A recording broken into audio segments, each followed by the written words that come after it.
Hello and welcome or welcome back to the Three Strands Pod. How are you guys doing here in the new year? Ladies and gentlemen, welcome to Club 2021. What? Turn it up, turn it up. How is everybody feeling? Are you guys excited for the new year? I was asking if you guys had New Year's resolutions. Have you come up with any? Are you gonna do any? What are your goals? What are you hoping to achieve? What are you saying about 2021? How are we feeling, ladies and gentlemen? Talk to me. How are we feeling? At the end of last year, I was praying and I was saying, God, I want you to tell me what my 2021 is gonna look like. What is my year? And God said one word to me: gold. That's right, ladies and gentlemen. We're going for gold. You know when Stormzy sang bronze? You man are going bronze this year. You man are going bronze. God said to me that my 2021 is gold. I don't know what that means. I don't know what that's going to look like. But I'm trusting and believing in God that my year is going to be gold. So, I'm hopeful because I know that with everything, my God is in control. So, do you guys have a word for the year, a verse for the year, a vibe for the year? I know people were saying we move and whatever. Is that the kind of vibe that you guys are on? Are we bringing that into 2021? How are we feeling? What are we doing? What's it looking like? Let me know. I don't want to ramble on too long.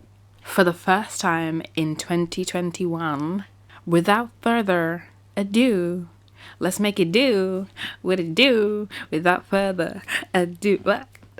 Make it do what it do. I said without further ado. Cue the intro.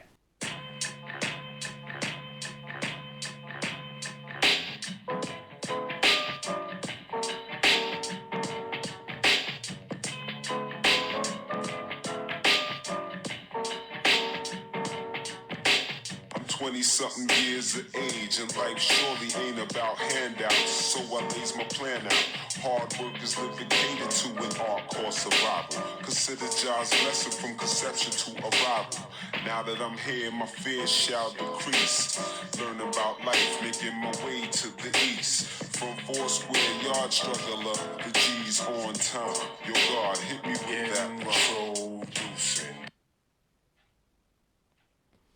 So in this episode, we're going to be talking about China, which may seem a little bit weird. How come we're talking about China today?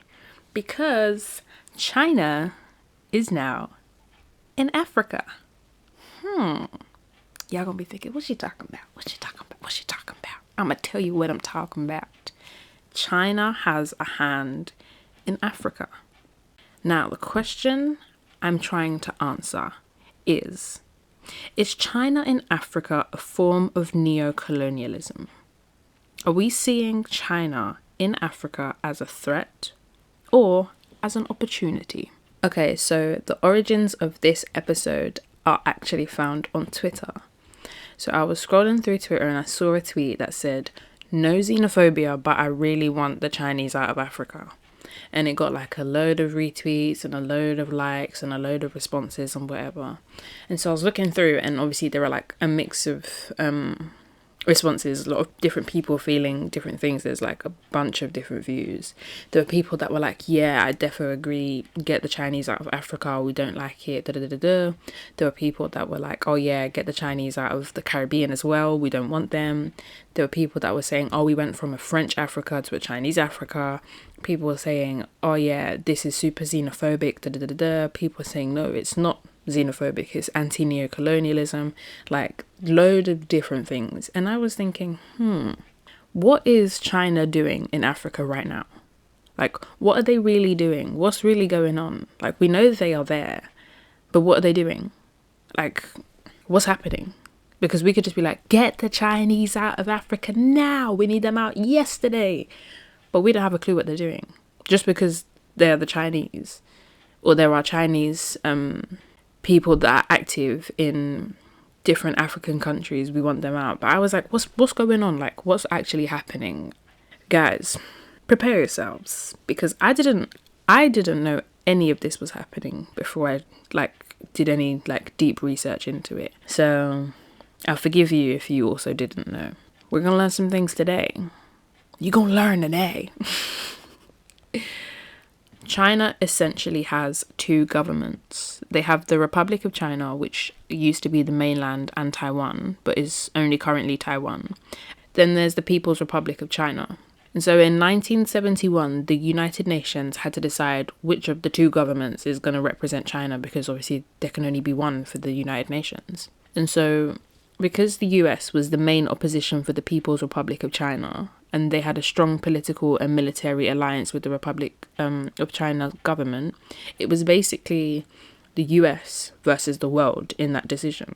And so the majority of the 35 countries that voted against the People's Republic of China was African countries.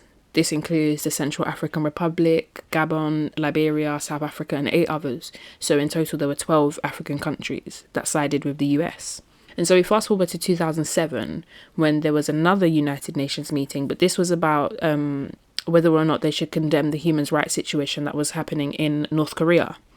And so because China is one of North Korea's strongest allies, the vote was basically China's sphere of influence versus the world, okay? The African countries that voted were Burundi, Equatorial Guinea, Eritrea, Ghana, Kenya, Lesotho, and 5 others that voted against China. So there were only 11 African countries in total. So there's this one China policy which isolates Taiwan. And currently there are only 3 out of 56 of the African countries that have official diplomatic ties with Taiwan. That's Burkina Faso, Sao Tome, and I think it's Principe, and Swaziland. It's no secret that Africa is currently one of the least developed areas of the world. And with the lack of development, it means there's easy growth. So one of the first steps to development is natural resource exploitation. And we know that Africa has a lot of natural resources. And so China is investing in Africa's development so they can profit off the growth and then fuel the businesses that require the minerals and oils. So China is using Africa as a labour resource in the same way that the world uses China for low-cost manufacturing. And so the manufacturing industry brought on economic development, which pushed a large segment of the population into the middle class, which increased labour costs. This is all throughout China. China is running out of growth potential as they move from industrializing to industrialized. So going back to the hand that they have in Africa currently, I was thinking, what is it that they've been doing? If the Chinese are at work in Africa, where's the evidence of the work that they've done? Okay, so there are some projects that are happening in different countries in Africa. And these are a few examples of the projects. So there is a $3.2 billion railway in Kenya that goes from Nairobi to Mombasa, which is, I think it's around 275 miles.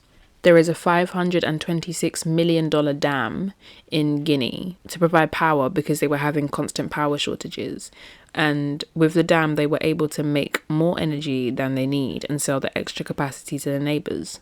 There is also a $475 million light rail system in Addis Ababa in Ethiopia, which is around 31 kilometers. And each of those 3 projects was financed by loans that were granted by China's state-owned and controlled export, which is the Import Bank of China. And so this bank is giving low or no interest loans to African countries so that they can build these projects up. Okay, this is where it starts to get very interesting, because China was saying that their aid and foreign investment is completely no strings attached. But there are links to the investments of the infrastructure and political leanings, which show that there are actually hidden strings, which mean there are benefits for China and not for Africa. So basically, China are using the infrastructure projects to affect worldwide politics. So if an African country recognizes Taiwan as a country, then they receive 2.7 fewer Chinese infrastructure projects within their borders each year. But if an African country votes along with China in the United Nations General Assembly, then they receive 1.8 more projects. How can you say that that is no strings attached when there are clearly strings attached? Oh, China. So in 2015, China loaned 12 billion, with a B for boy, that's a lot of monies, to African countries. That's $12 billion. In that same year, they also invested $3 billion in the continent of Africa. And there were actually estimated 10,000 Chinese businesses in Africa, and around 90% of them are privately owned as opposed to the state-run companies. So you can see that alongside them funding these infrastructure projects, they are basically, the Chinese industry is taking over Africa. Why there are estimated 10,000 Chinese businesses, I don't understand. Baby, I just don't get it. I don't know. So first, the Chinese government are providing like an industrialization push within Africa, like they're making them industrialize. But then the economic forces are pushing further so that the Chinese businesses are like gripping the continent. Businesses in Africa are actually now as profitable as China was during their period of growth. Crazy. Just a few years back in 2017, China actually opened their first military base in Djibouti, and only 4 other countries have bases in Djibouti. That's France, Italy, Japan, and the US. And only 15 of the world's most developed and militarily powerful countries worldwide have bases abroad. And now China is one of those countries. So we can see that China has used trade to co-opt African governments into abiding and advancing Chinese commercialism interests and for the protection of Chinese businesses. But this is all at the expense of the African people's social and environmental concerns. Like, what the hell? Like, what the hell, dude? Okay, this is a quote that I got from an article on international relations. The sway of African governments towards Chinese foreign direct investment and official development assistance programs is the result of a general disillusionment after decades of Western development aid projects, which resulted in the entrenched underdevelopment of Africa. Now you're probably thinking, what does all of that mean? It means no xenophobia, but get the Chinese out of Africa. Like, even though this was not like a deep sea dive into the current works of like the Chinese governments and investments and all this funding that's going into Africa, I think what I found is quite intriguing. Like the fact that China is using like their money to sway worldwide politics is crazy. Like when the countries aren't siding with them, then they're like, oh yeah, we'll still give you peas for your projects, but we're really gonna give you 80% less than last time. If you back our thing, you get double, get triple, 4 times more. Like, that is crazy. But I get like Africa needs to industrialize because there is so much potential for growth in Africa because of the amount of resources that they have. I get that, but is it worth industrializing in this way? Like, is it worth sacrificing your political leanings so that you can have infrastructure like dams and trains and whatever? Like, I get that we need light, we need clean water, we need housing, we need all of these different things in Africa, but at what cost? Are we looking at China's foreign aid as an opportunity or a threat?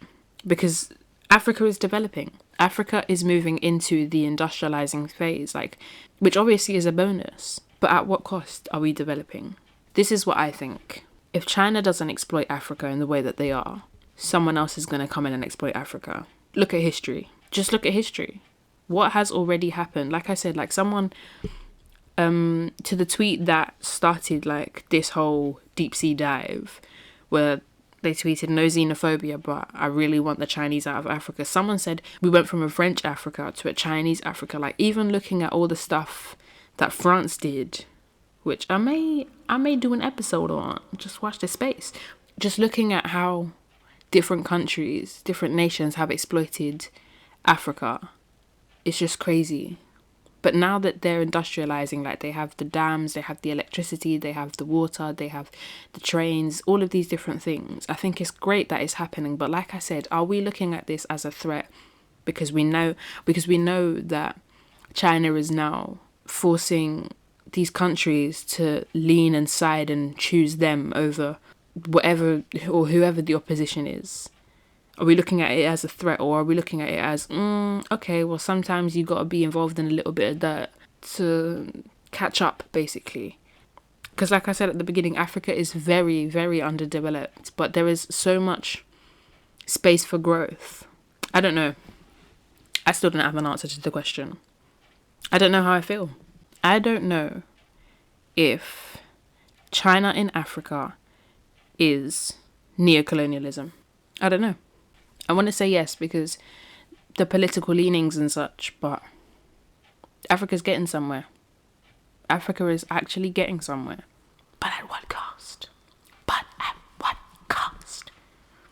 Some things to look into. You guys should look up the New Silk Road or the One Belt, One Road, OBOR. That is very interesting. I think it's a little bit too much to add into this episode. We could go on for days, but I would definitely say if you are intrigued by this episode, definitely look into the New Silk Road and the One Belt, One Road. And another thing, this is one thing I forgot to say. One thing I don't like about China being in Africa right now is that I'm seeing a lot of just mad racism. It doesn't even make sense because the Chinese have come to Africa, but they've gone there and have disrespected the African people. I'm not even talking about like the political leanings and stuff. I'm talking about like the actual citizens. Like there was I think it was a news article on like this restaurant that opened up. I think it was in Kenya. Please correct me if I'm wrong. I'll put the link if I can find it. There's a restaurant that opened up. Let's just assume it was in Kenya. And it's a Chinese restaurant in Kenya, Africa, that doesn't want to serve or is not allowing Africans into the establishment. But babes, you are in Africa. Baby, I just don't get it. Like things like that are happening. I just don't understand. That genuinely like frazzles my brain. I don't get it. Like I genuinely don't understand what that even means. Like how are you going to go to Africa and then say you don't want Africans there? My dog, you're in their house. You really came to my house and told me you don't want me. Get out. Like 10,000 estimated Chinese businesses in Africa, and this is how they're doing us. Oh boy. Money is killing my people, man. Industrialization is killing my people. But like I said, this is not even the depths of the stuff that's going on. But these are just the things that I thought it'd be very interesting. And I'm not sure if this is common knowledge. Like I said, I wasn't aware of this until I did some research. But if you guys do have any more information, any crazy stories regarding China's hand in Africa, whether you do or don't believe that it is neo-colonialism, you think it's a threat, an opportunity, you think it's great, you think it's horrible, whatever. Like always, feel free to let me know. Send me a tweet, a DM. Oh, you guys can actually send in voice notes and have them feature in the episodes. That's fantastic. I'm going to see if I can add the linkage to the description. But that is all from me for now. So thank you guys for listening. I hope you've enjoyed and learned something new. Make sure you guys tune in to the next episode. Until then, peace in the Middle East to you and your crew. What? Peace in the Middle East to you and your crew.